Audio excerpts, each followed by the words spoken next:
Welcome. I'm Sebastian Mahfood, and you're listening to WCAT Radio, the on-air wing of En Route Books and Media, bringing you the dulcet sounds of Catholic wisdom. Good afternoon, everybody, and welcome to the Two Wings Seminar, sponsored by Holy Apostles in Cromwell, Connecticut. The Two Wings Seminar is based on John Paul II's Fides et Ratio, in which he writes, "Faith and reason are like two wings on which the human spirit rises to the contemplation of truth. And God has placed in the human heart a desire to know the truth, in a word, to know himself, so that, by knowing and loving God, men and women may also come to the fullness of truth about themselves." Today we are delighted to have with us the distinguished Dr. John Hittinger. Dr. Hittinger will discuss the idea of conscience and its role in social and political renewal. Dr. John Hittinger founded the Pope John Paul II Forum for the Church in the Modern World in 2009. He has published books and articles and has presented papers on a variety of topics, including John Locke, Jacques Maritain, military ethics, liberal education, political philosophy, and the thought of John Paul II. Dr. Hittinger serves as an adjunct member of the faculty of Holy Apostles and professor of philosophy at the University of St. Thomas in Houston. Dear friends of St. John Paul II, this is Dr. Hittinger, and I wish to speak today about the revolution of conscience that St. John Paul II spoke about in relation to the fall of the Soviet Union. And then he brought up the notion of the mobilization of conscience in his encyclical, The Gospel of Life. And I'd like to compare the two on the issue of the vital role of conscience in social and political reform. John Paul II issued the encyclical Centesimus Annus to celebrate the 100th year of Leo XIII's Rerum Novarum, the groundbreaking social encyclical on work and the rights of work, social encyclical on work and the rights of workers in opposition to socialism and the extreme form of individualism and liberalism that was characterizing many of the industrial Western societies. The work Centesimus Annus also commemorates the fall of communism, the fall of the Soviet bloc that started to occur in 1989. This encyclical came out on May 1st, 1991. He explains why communism did not endure and why it could not withstand the challenges it faced in Poland and other European countries. Those challenges brought into play a revolution in conscience that rose up against conscience, that rose up against the oppressiveness of the regime. There were undoubtedly complex economic and deep political factors in the demise of the Soviet Union, but at the heart it was a moral failure, even a spiritual failure. It was a failure to face up to the demands of conscience from the highest levels of policy to the common levels of practical survival, work, family. The thesis of this presentation is that the encyclical displays the notion of the revolution of conscience. And the way I get at it will be to look at the places where John Paul II uses the term conscience in this encyclical. This notion of the revolution of conscience, though it's not used precisely as such in the encyclical, nevertheless embodies the central idea of the encyclical and the legacy that St. John Paul II commemorates and passes on to the Church and the world at large. George Weigel frequently uses that term, or the notion revolution of conscience, in his works on Poland and John Paul II. In his book, The Final Revolution, The Resistance Church and the Collapse of Communism, he said that the overturning of communism was through the awakening of conscience and the embodiment of it in public life.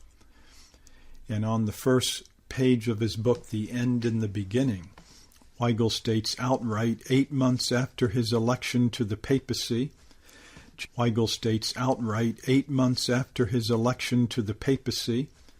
John Paul II had ignited a revolution of conscience in his own native Poland, a moral challenge to the Cold War status quo that helped set in motion the international drama that would culminate in the collapse of European communism in 1989 and the demise of the Soviet Union in 1991. In Chapter 4, Weigel analyzes the events of 1989 and argues that Poland, through the inspiration of John Paul II and Father Joseph Tischner, one of the founders and chaplains to Solidarity, attempted to, quote, build a genuine human community out of liberated consciences, freed from the inheritance of hatred and egoism, close quote. So there was a revolution of conscience. And then at the end of the book, he assesses John Paul II's legacy as awakening a deeper meaning of liberation, that the first and most urgent meaning of liberation was liberation into the moral truth about the human person. Now, Witness to Hope also has similar discussions about the revolution of conscience. For example, yesterday was the feast of Saint Stanislav, and John Paul II referred to him as the patron of moral order in Poland. He said that in his first visit to Poland in 1979, because Saint Stanislav did not hesitate to confront the ruler when defense of the moral order threatened it. And finally here, I would quote Joseph Tischner. This is found in Witness to Hope, this founder of Solidarity, who said that solidarity was a huge forest planted by awakened consciences. So this is a theme in Centesimus Annus. Joseph Tischner, in a comment on the encyclical, was very struck by passage number 13. Many commentators are. I suggest you look at it. I'll read some of it to you now. This is the famous remark that John Paul II said, "The fundamental error of socialism is anthropological in nature. Socialism considers the individual person simply as an element, a molecule within the social organism, so that the good of the individual is completely subordinated to the functioning of the socio-economic mechanism.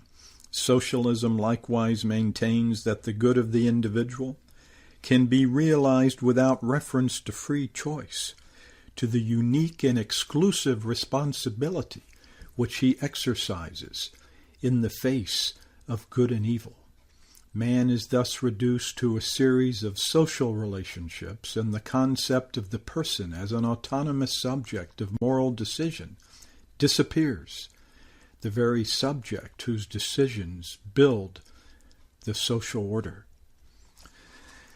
Now, there's more in that section that's worth reading, but Father Tischner hailed that passage because he said that's precisely how communism and socialism ruins a country. It's not primarily an economic or political ruin, but a ruin of the human being, because out of fear or out of a reliance or dependence upon decisions being made for the social whole that leave out the initiative of an individual. This, again, the idea of human responsibility in the face of good and evil. That's what conscience is. even though John Paul II does not use the word conscience. That's what it is.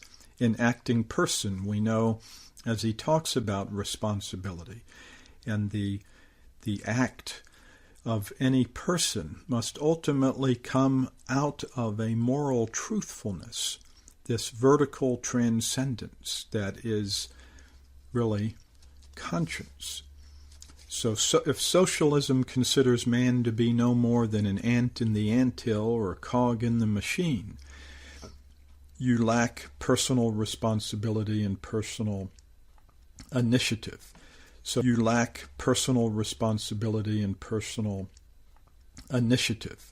So Tishner concludes his little essay saying, who brought down communism? It was not those looking for greater consumption or economic development, but he called him, it was the rebellious man, the man who reclaimed his freedom, reclaimed his conscience and moral responsibility.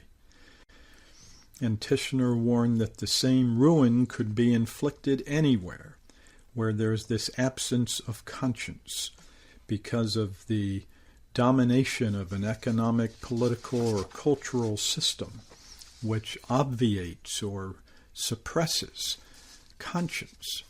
And that's why I think from reading this encyclical that we'll spend some more time on here, we'll jump over to the Gospel of Life, where John Paul II sees that we have allowed in the West this massive killing of the unborn, and also killing of those on the fringes of life.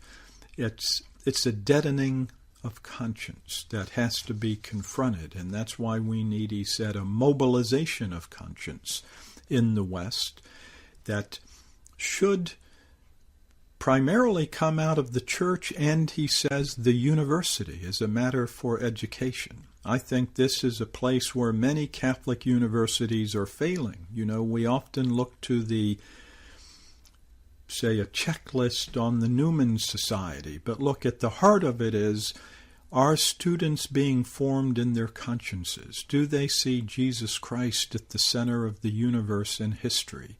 Do they know about the gifts of the Holy Spirit and form their conscience about the gifts of the Holy Spirit and form their consciences to take their role as lay people in society, giving witness to the truth about Christ, witness to the truth about the moral order.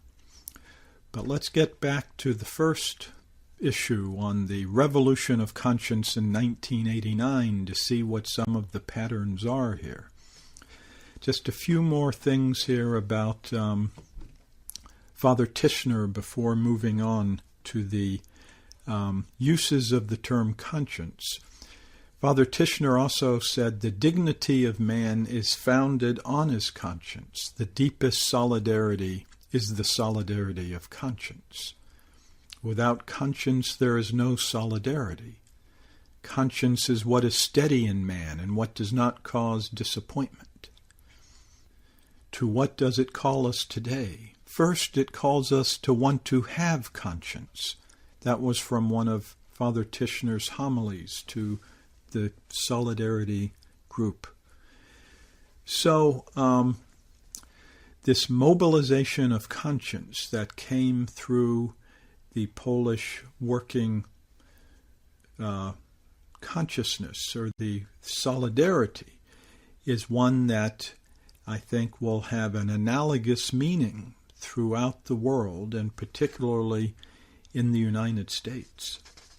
Now, back to the encyclical, John Paul II wrote that one aspect of the Soviet Union's policy was, he said, realism, a realism that exalted force over reason and law. See, and Solidarity confronted that with a non-violent revolution. It confronted this realism, the exaltation of force over reason and law, with action by moral principle. Here's a quote from the encyclical. The events of 1989 are an example of the success of willingness to negotiate and of the gospel spirit in the face of an adversary determined not to be bound by moral principles. These events are a warning to those who, in the name of political realism, wish to banish law and morality from the political arena. Beyond this lesson in international relations, John Paul II looked for the deeper cause of the demise of the socialist system. And he said, the true cause of the new developments was the spiritual void which deprived the younger generation of a sense of direction, and in many cases led them in the irrepressible search for personal identity and for the meaning of life to rediscover the religious roots of their national culture and to rediscover the person of Christ himself as the existentially adequate response to the desire in every human heart for goodness, truth, and life. This search was supported by the witness of those who, in difficult circumstances and under persecution, remained faithful to God. Marxism had promised to uproot the need for God from the human heart, but the results have shown that it's not possible to succeed in this without throwing the heart into turmoil. Okay, so this idea of the awakening of conscience was rooted in prayer, he said, and would have been unthinkable without immense trust in God, the Lord of history, who carries the human heart in his hands. See, that's why I mentioned thinking about our own universities. The great theme of Ex Corde that's often missed is the proclamation that Jesus Christ is the center of history and the cosmos. That's also said in Redemptor Hominis. It's the opening line. In light of that statement, shouldn't all the curriculum in every discipline be brought under service to Christ the King? And one rarely sees that.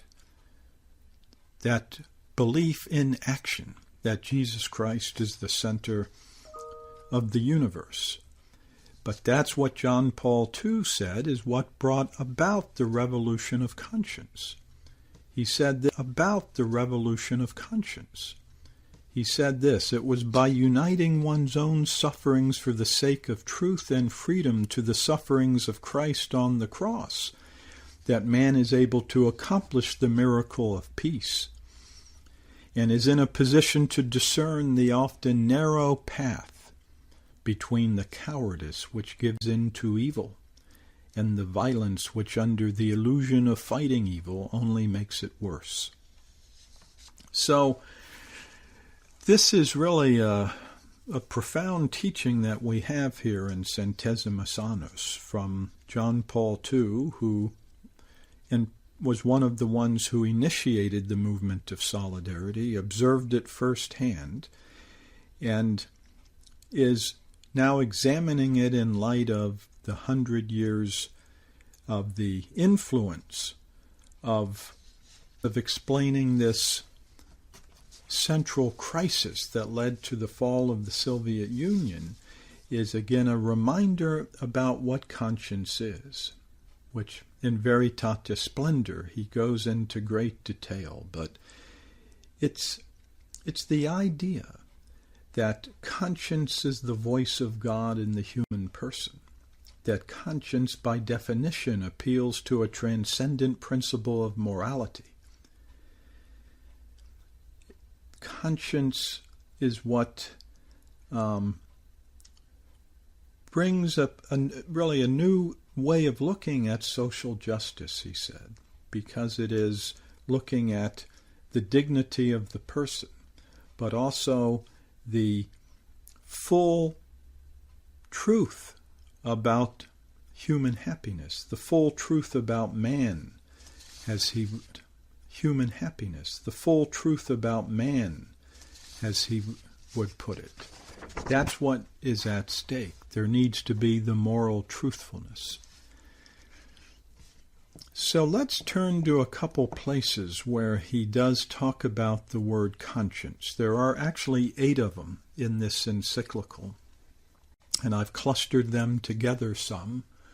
But the first use of conscience is in section 15 and 16.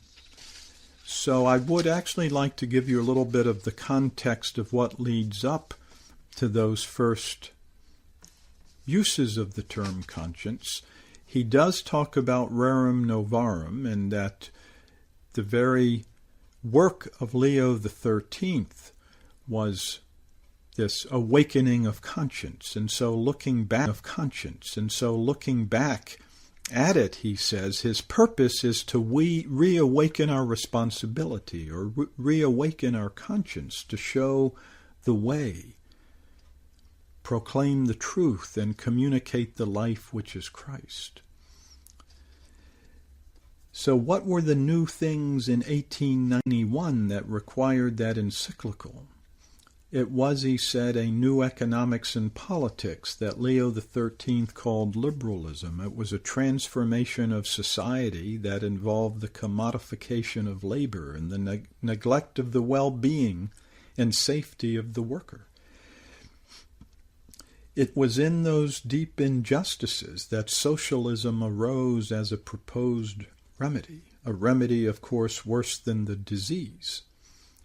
But one of the first things Pope Leo XIII did was insist that liberty must be bound to truth. Without truth, liberty will fall into arbitrariness, passion, ultimate self-destruction.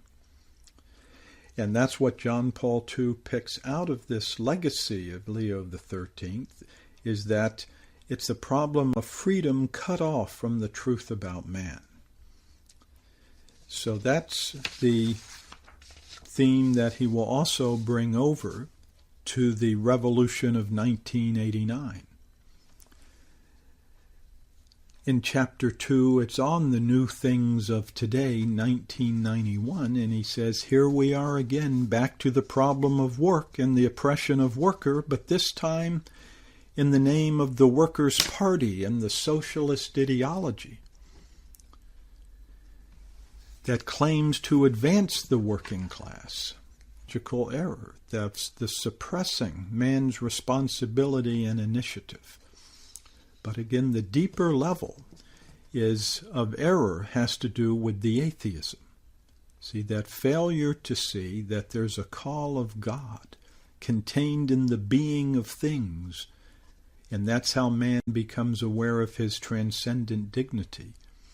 Every individual, he says, must give a response. That's the apex of his humanity, and no social mechanism or collective subject can substitute for it. The denial of God deprives the person of his foundation and leads to this reorganization of the social order without reference to the dignity of man and his responsibility. Now, he also says one of the new things encountered at 1991, but it had grown after World War II, was a response on the part of the West, who did much good in developing democracy and respecting the freedom of the person. But he said there was this realism, a security state mindset that would embrace total war and give up, again, justice and morality in the realm of the political. It's what's called realism. So the idea here that conscience will be the way for social renewal applies in the West as well as it did in the East. By the way, I should mention also, he says, not only the notion it's one to have no limit to the use of violence against others. He also mentions the rise of consumerism, which is another thing that will block freedom and the truth. And the events of 1989, although a series of regional events, turned out to have worldwide importance, John Paul II said. They have a positive and negative consequences which concern the whole human family. He sees the work of providence in these events precisely because they arose from the awakening of conscience in many people throughout Central and Eastern Europe. And these actions were rooted in personal freedom. He said they were not mechanistic or fatalistic, but examples of human freedom cooperating with the mercy. That's in section 26. Providence is greater than force and violence.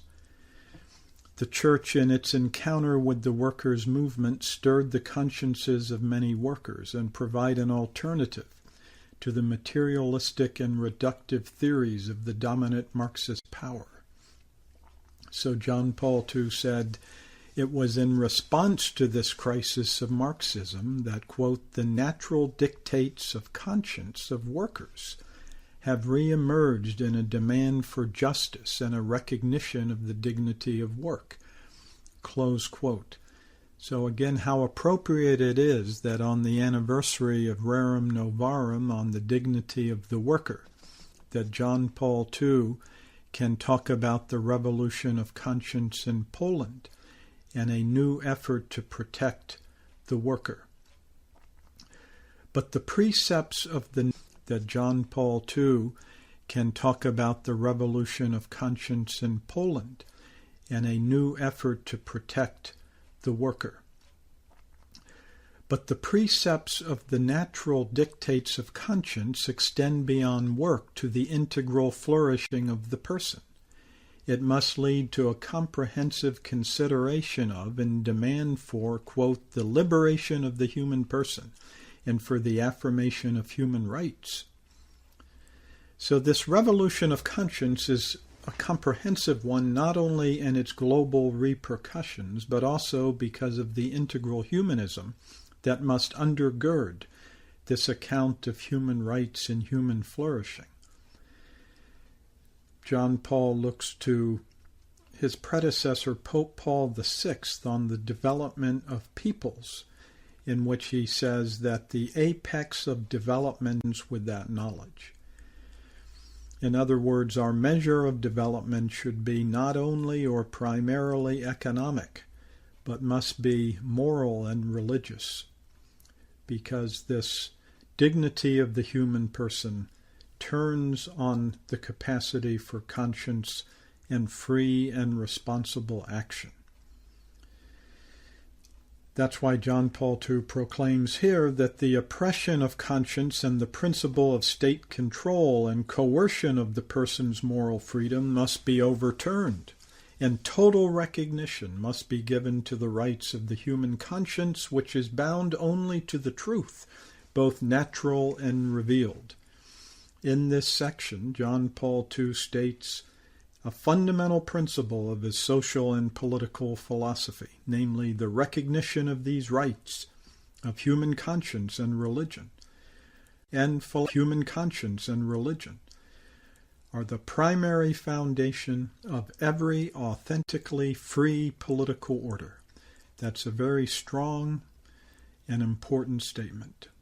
Freedom of conscience must become more deeply understood and affirmed in law and philosophy, because totalitarian and authoritarian forms of government continue to hold sway. Religious fundamentalism, particularly in the Middle East, oppresses citizens of other faiths by denying them the full exercise of their civil and religious rights. And he says, even in the free countries in the West, the promotion of purely utilitarian values and a hedonistic measure of the good make it difficult, he says, to recognize and respect the hierarchy of true values of human existence. Up John Paul II's discussion in Rerum Novarum, we should go to the last two places where he talks about conscience. They're in sections 52 and 59. In 52, he talks about the needed effort to work for peace. He spoke to the United Nations many times and went to many different countries as an apostle of faith and truth, but in one level as an apostle of peace, to try to bring about greater reconciliation. And he says, when war becomes a means of ideology and hate, there is this total war against the person and the violations of international law and moral principles. Ideology and hate, there is this total war against the person and the violations of international law and moral principle. So the first step in the direction must be the abandonment, he says, of the philosophy of total war derived from hyper-nationalism, Machiavellian reasons of state, and these ideologies of hatred and contempt for the human person. He does say here in this section 52 that development must arise out of a collective responsibility for avoiding war and promoting development. He says, for this to happen, a great effort must be made to enhance mutual understanding and knowledge, and to increase the sensitivity of consciences. Renewal of culture, which fosters trust in the human potential of the poor, their capacity to improve their condition. And of course, I mentioned the intercultural dialogue and mutual recognition of the enrichment of the international community through the family of nations. All right, now his final chapter is on the man, the way of the church, a great theme of Redemptor Hominis, and at the heart of John Paul II's teaching, that as Christ reveals man to man himself and makes his supreme calling clear, one part of the evangelization, the new evangelization, is the amazement, the wonder at the dignity of the person, and the call to each to become a child of God. So he says the theological dimension is needed for interpreting and solving present-day problems in human society.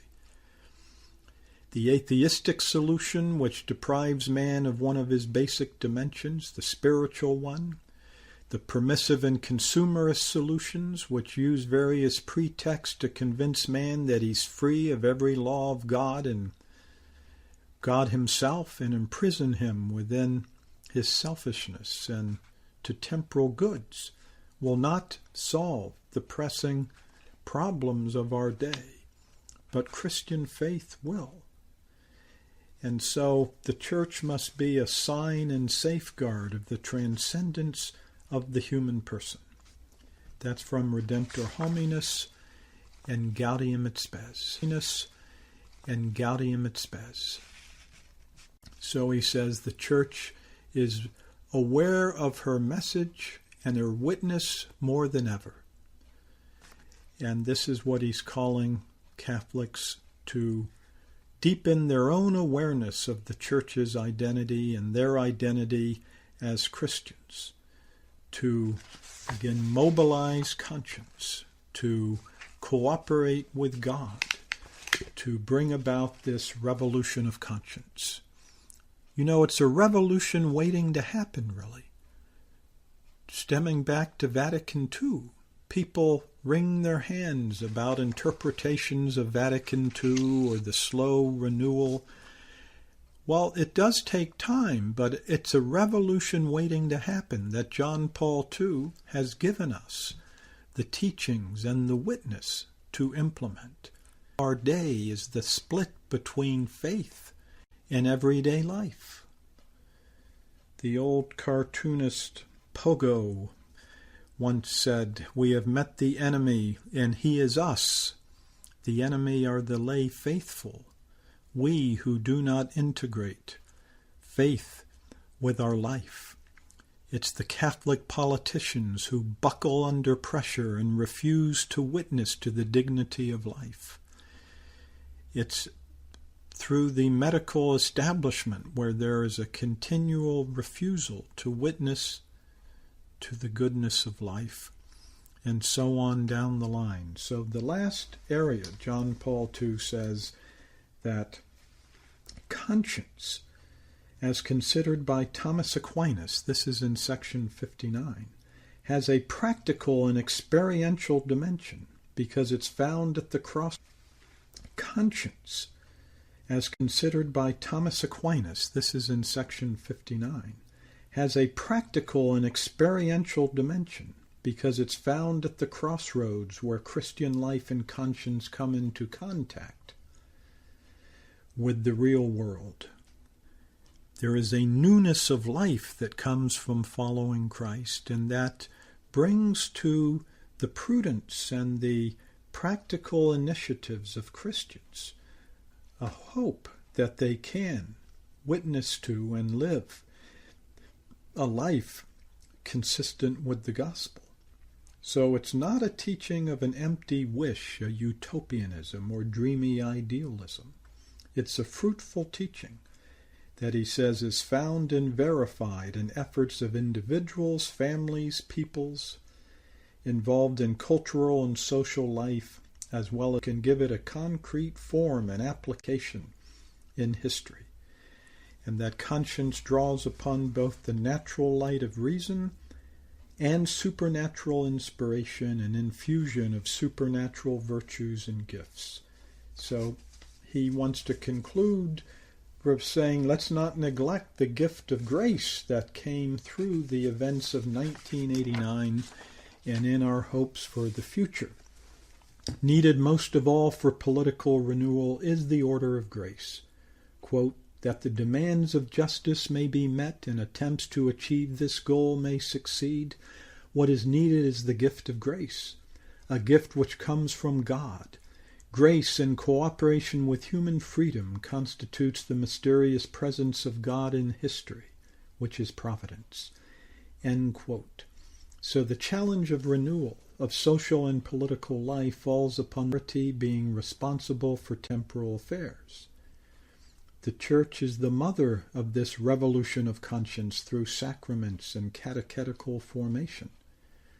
John Paul II says, the newness which is experienced in following Christ demands to be communicated to other people and their concrete difficulties, struggles, problems, challenges. These can then be illuminated and be made more human in the light of faith. Faith not only helps people find solutions, it makes situations of suffering humanly bearable. So here we go. The inner core of the freedom of conscience is the conscience of the individual person before God. Yes, we need political protection of the right of conscience. We need to have the educational and the individual person before God. Yes, we need political protection of the right of conscience. We need to have the educational and the cultural embodiment of a life lived in harmony with the gospel. We need freedom of association for the Church to pursue its mission. But at the inner core, it's the sphere of personal conscience. That's from where, he says, arrives the movement towards repentance and conversion, but also the sphere of betrayal and degradation. Cardinal Beefy, in an essay on the action of the Holy Spirit in the Church and in the world, wisely notes that a human being's radical disintegration starts in his conscience. When it claims to set itself to, describes conscience as the sanctuary of God in the human person. He said that moral conscience does not close man within an insurmountable and impenetrable solitude, but opens him to the call of the voice of God. Again, he will say in section 58 of Veritatis Splendor, conscience is not so much a process of moral reasoning or moral syllogism or self-reflection, but a dialogue of man with God. That's why this protection of religious freedom and the right of conscience is a protection of the dignity of the person, preserving the deepest sanctuary of the person, the aspect that defines the person as person, not as a creator of value, but as capable of responding to God. So the revolution of conscience, we learn from Centesimus Annus, begins with the innermost circle or sphere of personal conscience and radiates outward through associations, culture, and the political order itself. We are in debt to John Paul II for contributing to the revolution of conscience in Poland and worldwide, and providing this compelling account of the events of 1989. Now we should turn to the Gospel of Life, because that shows John Paul II's concern about the death of conscience in the West. You know, the culture of death was clearly manifested in the totalitarian movements and regimes of the 20th century, certainly in Nazism and the death camps, the German death camps, but also in communism with the gulags and the torture and the brainwashing and so on. The denial of fundamental rights we see in these totalitarian regimes. But many of these same principles of a culture of death are at work in Western liberal democracy. Their appearance is less harsh and less easy to notice. For as Tocqueville warned, the despotism to be feared in America is a soft despotism. It's hard to bring to light and explain how these principles work because they are parasitical upon noble and good aspirations of democracy. The politicians appeal to their benevolence and love for humanity, and they solicit the interest of many. We need to peel away, really, from these various devices to see what principles really have been distorted and to unmask this culture of death. In the Gospel of Life, Pope John Paul II uses that memorable phrase, the culture of life, and says we are facing an enormous and dramatic clash between good and evil, death and life, the culture of death and the culture of life. We find ourselves not only faced with, but necessarily in the midst of this conflict, he says. This is from section 28 of the Gospel of Life. We are all involved and we all share it with the inescapable responsibility of choosing to be unconditionally pro-life. I can't think of a more to our society today. The idea, you see, that the communists set up a situation where people could evade their own personal responsibility. We can't let that happen to us. Each one of us is responsible, and we must choose to be unconditionally pro-life. Now he says that this clash should be obvious to us now, even though many do ignore it or push it aside. A philosopher must be very blinded by ideology or detached in an ivory tower not to see it, and to agonize over it. For the culture of death creeps further along its way, making inroads at every turn. The signs of its progress leer at us daily: pornography, the degradation of sexuality spread throughout the media and internet. Substance abuse snares so many and generates violence here and in our neighboring countries. Broken families leave individuals stranded and vulnerable. Children abducted or abused, the anger of revenge lashing out in murder. and most of all the abortion industry, gobbling up lives, money, and our very future. Now, with the case of abortion, John Paul II was particularly troubled by how a wrong is called a right, killing is called a procedure. Various euphemisms cover the horror of the relentless and systematic burning and poisoning, cutting and dismembering of the beautiful but vulnerable little ones in the womb. I'm deeply indebted to a book by John Noonan in which he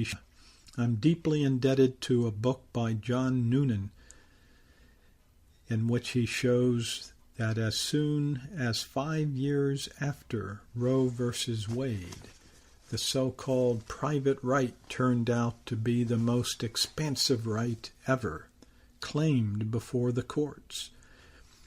The judicial juggernaut of private choice knocked aside fathers, grandparents, physicians, and taxpayers. 30-some years after the Noonan book, the wake of abortion is much further expanded and shall only continue to expand, for it is an expansive right. That is Noonan's thesis, which he amply proves. It's an expansive right. It has a retinue of sophisms, ideologies, special pleading, as long as powerful politicians and economic interest. That's why in the Gospel of Life, Pope John Paul II speaks about structures of sin that perpetuate these systematic degradations of life. Our economic system profits on the degradation of human beings. Consumerism lulls us into an indifference to others. Our judicial system extends the reach of the degradation through the abused rhetoric of individual rights, and our political system celebrates the utilitarian values. Our educational system falls under the dictatorship of relativism so that no word can be uttered in protest. And the system of mass media rationalizes the activities which crush and mar the dignity of human life. A conspiracy? Yes, indeed. That's why John Paul II says there is a conspiracy against life. That's in section 12. Our silence would signify consent. Our adulation of the elegant politicians. Many of parties that one's families may have long-time association with. You know, I heard someone once say that to be a Catholic in the Midwest in the past was to be a Catholic was to be baptized into the Democratic Party. Many have still not shaken that connection and allow those politicians to run rampant over the right to life, to speak their nonsense and incoherence and really make a joke of the Catholic witness. That's why, you see, our cooperation as we get these politicians into office, knowing full well what they're going to do. They make it clear what they're going to do. We cannot be silent or idle, but we must challenge head-on the euphemisms and structures of the culture of death, again to try to rouse up conscience. That's what John Paul II is saying here. To offer an alternative, to build the new culture of life. So in section 96, this is the thematic line I want to take for this talk today. He says, what is urgently needed, or what is urgently called for, is a general mobilization of consciences and a united ethical effort to activate a great campaign in support of life. Altogether we must build a new culture of life. Altogether we must build a new culture of life. There are many Catholics to their credit in this country who are doing just such a thing, who do their prayers before Planned Parenthood, march on Washington, find alternatives to support pregnant women, these are the things that John Paul II sees and I would consider to be part of the revolution of conscience. But let's start at the outside. Remember, Tishner said, the first call of conscience is to want to respond to your conscience, to open the door to the truth. So I want to look at what I've called the mask of the culture of death, the things that do hide it from people's consciences. They are relativism, realism, majoritarianism. Relativism, for example, after having lived through and witnessed totalitarian oppression and the fall of the Soviet Union, Pope John Paul II strongly affirmed the value of political democracy because it ensures participation of citizens. It can hold the governing authorities accountable. It can formalize peaceful means of transitions. That's back from Centesimus Annus 46. The account of political life in Gaudium et Spes and argued by various Catholic political philosophers like Maritain and Simone would say this as well. Human freedom and dignity are protected in the democratic form of government, but there's a fatal mistake that could be made to defend democracy on spurious grounds, that is, on relativism. In Centesimus Annus, John Paul II said there's a tendency to claim agnosticism and skeptical relativism as the philosophy and attitude which correspond to democratic forms of political life.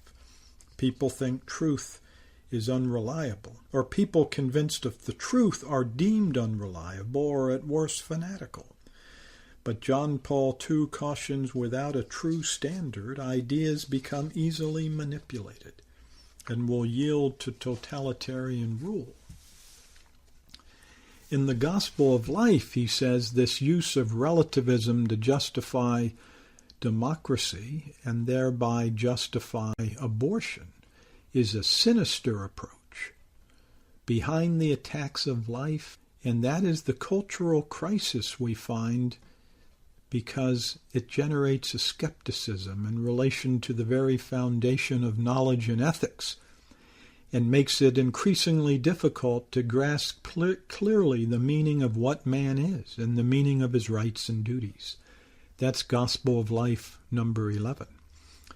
So this justification of liberal abortion law because we don't know when life begins, or we don't know if it's meaningful life, or no opinion can be right, or all opinion is private opinion, these are the feeble attempts made by many politicians and academicians.